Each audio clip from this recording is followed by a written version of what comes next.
इस विद्यालय का 42वां 42 विंटर कैंप का आज शुभारंभ हो रहा है। जब से विद्यालय खुला, इस विद्यालय की रीति नीति परंपरा रही है कि हम इस शीतकालीन शिविर में हम बच्चों का अध्यापन कराना, किस तरीके से लर्न करना, किस तरीके से अंडरस्टैंड करना, किस तरीके से हमें लिखना और किस तरीके से हमें क्वेश्चन का आंसर सही शब्दों में देना, यह चीज इस शिविर का उद्देश्य होता है सिखाने का। इस 42वें विंटर कैंप में बहुत सी चीज मनोवैज्ञानिक दृष्टिकोण से भी रखी गई है, इस बात को अच्छी तरीके से समझेंगे। पहला जो बिंदु है वो बार बार मैं रिपीट करता हूं, सरल यूनिट से कठिन यूनिट की तरफ, जिससे कि आपका आत्मविश्वास निरंतर बना रहे, आप अच्छा कर सके और आप में हिम्मत की भाव आए कि हाँ, मेरा आज 15 नंबर का, आज 20 नंबर का, आज 35 नंबर का, आज 50 नंबर का, आज 60 नंबर का तैयार होता जा रहा है। सरल से जटिल की ओर पहला ये सूत्र है, इसको आप ध्यान रखेंगे। ये नहीं कि हमें कहीं से भी उठना है, जहां आपके टीचर, जहां आपके मॉनिटर ये बोले कि ये यूनिट अब हम प्रारंभ करेंगे और उसको हम कॉन्फिडेंस लेवल अप करते हुए हमें उसको पूरे तरकीब से मैनेज करना है। अब वहां पर सरल यूनिट के बाद किस उस सरल यूनिट में कौन सा चैप्टर है जहां से मल्टीपल चॉइस के क्वेश्चंस उठते हैं, शॉर्ट आंसर क्वेश्चन उठते हैं, उनको हमें बारीकी से तैयार करना। वो क्या है? सब कुछ तैयार है, सारा पाठ्यक्रम आपको पढ़ाया गया है, आपको रिवाइज भी हो चुका है, आपका प्री बोर्ड भी हो चुका है। अब आपको क्वेश्चन से परिचित होना है।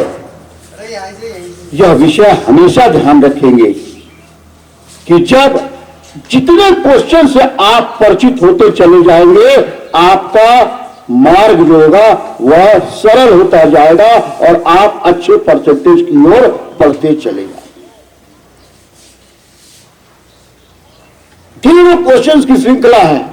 हर टीचर ने अपना 10-10, 15-15 सैंपल्स पेपर इकट्ठा कर लिया है, आपको पूरा उसने मैनेज किया हुआ है कि आपको हमें क्या कराना है, पूरी रचना योजना बन चुकी है। उसी निमित्त आपको चलना है और आगे बढ़ करके दिखाना है।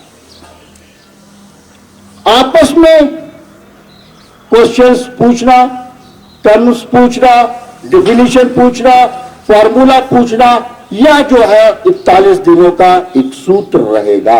आपस में हम जितना आपस में कोलैबोरेशन करेंगे, जितना हम एक दूसरे से पूछेंगे, जितना हम एक दूसरे से लिखवा करके देखेंगे, हम उतनी ही जीत करके दिखाएंगे। दूसरा, आपको सभी टीचर जो हैं वो आपको पूरा तरकीब से दिए हुए हैं डिटेल कि आपको फोल्डर्स बना हुआ है, उस फोल्डर में मैनेज करना है और पूरी तरकीब से उसको एकत्रित करना है कि हमें सब्जेक्ट वाइज फोल्डर में सारी चीजें उसमें जाती रहेंगी। दूसरी बात कि हम पूर्ण रूप से उस फोल्डर को लेकर के और उसमें जितना क्वेश्चंस हमको टीचर दे रहे हैं सब्जेक्ट वाइज, उसको रिवाइज करना, उसको लिख करके देखना, उसको याद करना, यह काम रहेगा। जो भी टेस्ट पेपर यहाँ पर सब्जेक्ट वाइज लिया जाएगा, उसमें यह बात विशेष ध्यान रखी जाएगी कि हम जिस तरीके से टीचर ने लिखना सिखाया है, उस तरीके से वो लिखने का क्रम जारी रहे। एसएसटी है तो उसको बिंदुवत लिखना है, बायोलॉजी है, लॉन्ग क्वेश्चन है, बिंदुवत लिखना है, चित्र बनाना है, नामांकन करना है, जो भी चीजें हैं पॉइंट वाइज लिखना। बेटा एक बात बता रहे, किसी भी एग्जामिनर को इतनी फुर्सत नहीं कि तुम्हारी कॉपी पढ़े, लेकिन आप उनको सरल करोगे, आप उनको पॉइंट वाइज दोगे, तो उससे क्या होगा, उसका प्रभाव पड़ेगा और आपको अच्छे से अच्छे नंबर मिलेंगे। यह बात ध्यान रखना कि जितना आप तैयारी करके अपने आप को लिख लिख करके मजबूत करोगे, उतना जीतोगे। मैं बार बार कहता हूँ, मैथमेटिक्स बाय प्रैक्टिस। जितना प्रैक्टिस करो, जो सवाल आता है उसको 2-3 बार और लगाओ, 4 बार लगाओ, एकदम कंफर्म हो लो कि हाँ ये सवाल सही ढंग से लिखा जाएगा, सही ढंग से हल किया जाएगा। तो इस बात का ध्यान रहे कि हमें किस तरीके से मैनेज करना है, पूरी तरकीब से हमें लिखना है। अब एक बात और जो सबसे बड़ी है कि जहां पर भी जैसे भी हम लिख रहे हैं उसको उसका प्रस्तुतिकरण और सरल हो। जैसे पॉइंट वाइज हो गया, पॉइंट वाइज होने के बाद क्या हो जाएगा, अंडरलाइन करना, ईयर को अंडरलाइन करना, कहीं कोई टर्म्स लिखा है उसको अंडरलाइन करना और उसको हाईलाइट करना। मतलब क्या है, अंडरलाइन करके। यह बात हमेशा ध्यान दें, सभी शिक्षक, सभी आचार्य जी ये बात ध्यान रखें, टेस्ट में बच्चे ने किस तरीके से हाईलाइट किया है, किस तरीके से लिखा है, पॉइंट वाइज लिखा है कि नहीं लिखा है, किसमें क्रमिक कितना परिवर्तन हो रहा है, इन बातों का विशेष ध्यान देना है और हमें और उनको सुगम बनाना है कि किस तरीके से सरलता से। चाहे जनार्दन जी पेपर ले, चाहे कृष्ण गोपाल जी पेपर ले, चाहे केतन जी ले, चाहे उमेश सर ले, चाहे अरुण सर लें, सभी के पेपर को पूरा कंसंट्रेट होकर के सॉल्व करना है। जहां पर आपको प्रश्न में अटके वो जो है तुरंत अपने आचार्य जी से कंसल्ट कीजिए कि हमें किस तरीके से लिख करके उसको तैयार करना है। बेटा अब हम यहाँ पढ़ाने का समय नहीं है, यहाँ समझाने का और कराने का समय है। बात समझ आ रही है? पढ़ा लिया, साल भर पढ़ा लिया, लेकिन अब जो है क्वेश्चन से परिचित कराना, आपको समझाना और समझा करके आपको लिख लिख करके दिखलाना, यह चीजें होना अनिवार्य है। यह विंटर कैंप पूरा अनुशासित रहे, व्यवस्थित रहे और आपस में एक दूसरे का सहयोग मिले। बेटा ये अंतिम समय है 12th वालों के लिए है कि अब इसके बाद स्कूलिंग नहीं होगी, अब आप सीधे कॉलेज में जाएंगे। तो इस समय अपनी दोस्ती को पढ़ाई के लिए पूर्णतः समर्पित करिए।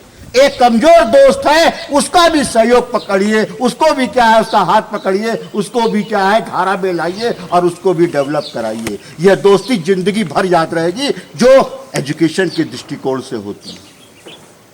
हमें कौन मदद किया, कितना मदद किया, कौन सा सवाल सिखाया, कौन सा थ्योरम सिखाया, यह दोस्ती जो है निर्भर करती है आप पर कि आप किस तरीके से एक दूसरे से प्यार से सामंजस्य बैठा करके पूरी तरकीब से सेट करेंगे। दूसरा एक और कि जो विंटर कैंप है ये कंसंट्रेशन का खेल है। जितना आप संयमित होंगे, शांत रहेंगे, एकाग्र रहेंगे, उतना ही आप जीत करके दिखाएंगे।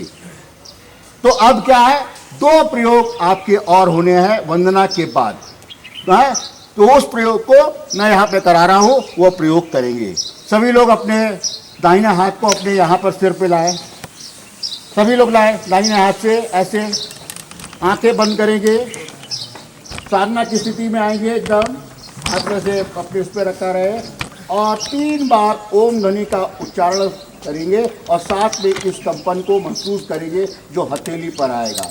चलिए शुरू करेंगे।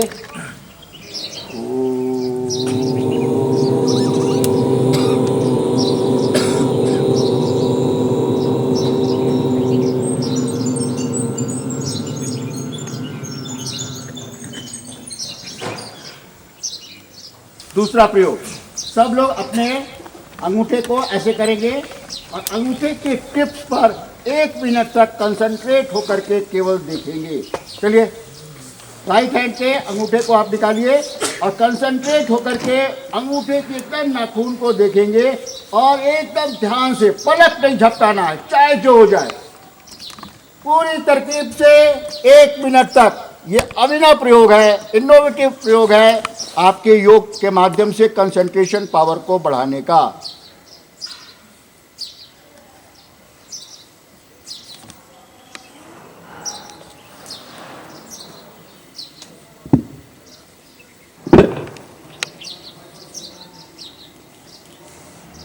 यदि आंख से आंसू निकल जाए तो और भी अच्छा है। इतना ध्यान से देखना, कहीं और कहीं नहीं, कोई आवाज पर भी ध्यान नहीं, कुछ नहीं, केवल देखना, ध्यान केंद्रित करना। एक बार भी पलक नहीं झपकेगा, इसका मतलब यह है कि आपका कंसंट्रेशन पावर जो है धीरे धीरे बढ़ता चला जा रहा है और आप अपने लक्ष्य की प्राप्ति के लिए आगे बढ़ रहे हैं और आप अवश्य जीतेंगे। जो आपने लक्ष्य निर्धारण किया है उसकी ओर आगे बढ़ रहे हैं। ऐसा चिंतन करते हुए इस अंगूठे के टॉप के नाखून को देखते रहना है, देखते रहना है, देखते रहना है। अपने लक्ष्य को देखिए। उस अंगूठे पर जो अंगूठा है उसके नाखून पर वो जो लक्ष्य आपने लिखा है 95, 92, 100, 98, उसको सोचिए।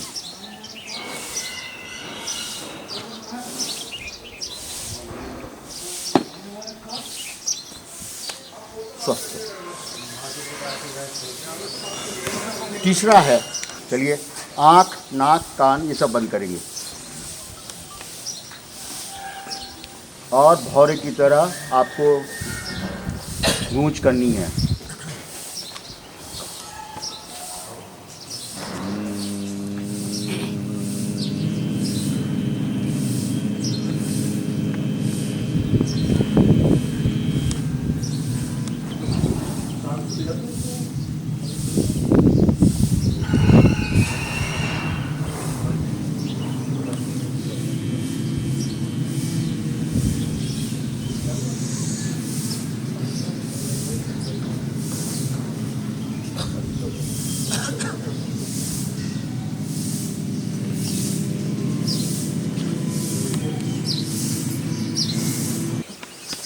तीनों ये प्रयोग नित्य प्रतिदिन 41 दिन वंदना के बाद ये प्रयोग होंगे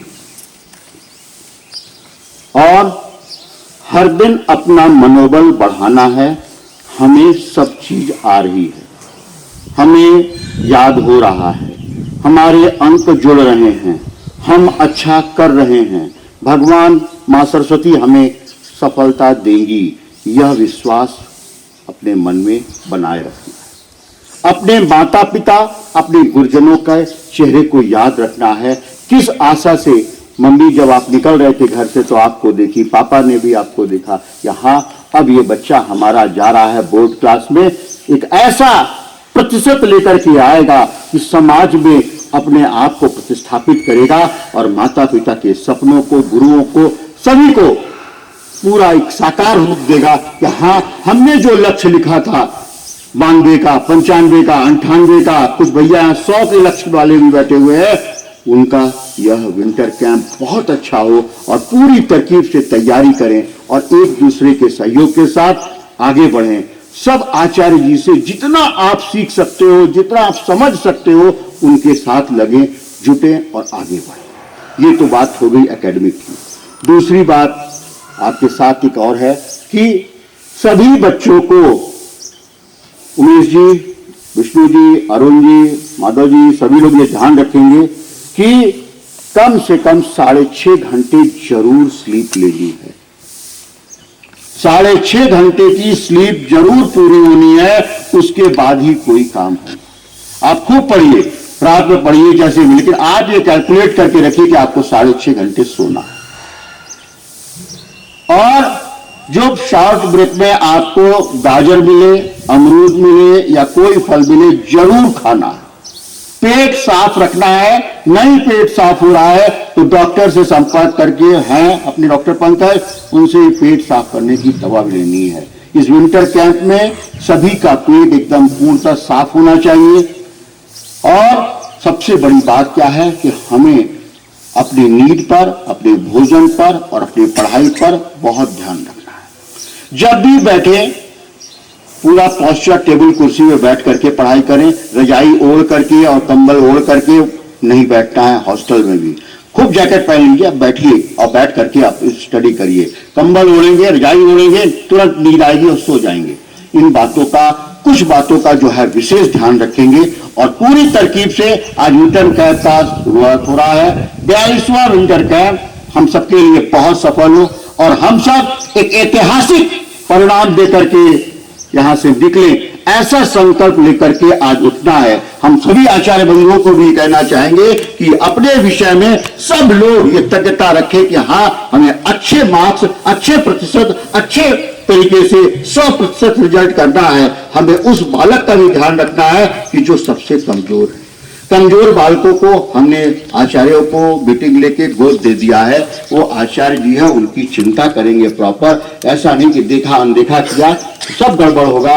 ये रिजल्ट हम सबका है, किसी एक का नहीं है। हम सब एकजुट करके इसको पूर्ण करेंगे और हम लोग आगे बढ़ेंगे। इस संकल्प के साथ हम सब आज मां सरस्वती से प्रार्थना करते हैं और अपने लक्ष्य की प्राप्ति के लिए सतत प्रयत्नशील होंगे। ऐसा शुभकामना, ऐसा आशीर्वाद। सभी उन्नति करें, अच्छा करें और बढ़िया करें। Thank you.